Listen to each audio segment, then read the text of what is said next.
Ukraine যুদ্ধকে নতুন মোড় দিতে রাশিয়া তার ড্রোন প্রযুক্তিতে এনেছে ভয়াবহ পরিবর্তন। ইরানের তৈরি শাহেদ ১৩৬ ড্রোনকে ৯০ কেজির ওয়্যারহেডে আপগ্রেড করেছে রাশিয়া। এতে বেড়েছে ধ্বংস ক্ষমতা, সেই সঙ্গে বেড়েছে দুই দেশের সামরিক প্রযুক্তিগত সম্পর্ক। মঙ্গলবার দ্য টেলিগ্রাফ জানায়, শাহেদ ড্রোনগুলো সাধারণত রাতে দলবদ্ধভাবে ছোড়া হয় এবং ইউক্রেনের বিদ্যুৎ কেন্দ্র ও গুরুত্বপূর্ণ অবকাঠামোকে লক্ষ্য করে হামলা চালানো হয়।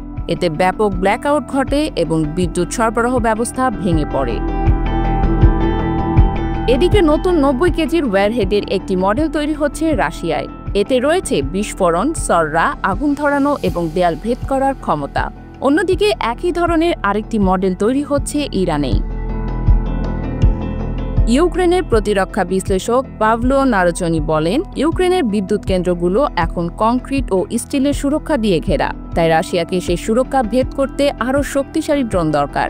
আর সে কারণেই ধারণা করা হচ্ছে এই নতুন ড্রোনগুলো সরাসরি ইউক্রেনের বিদ্যুৎ অবকাঠামো লক্ষ্য করেই তৈরি করা। তবে এখনও নিশ্চিত হওয়া যায়নি যে এই ড্রোনগুলো যুদ্ধক্ষেত্রে ব্যবহার হয়েছে কিনা।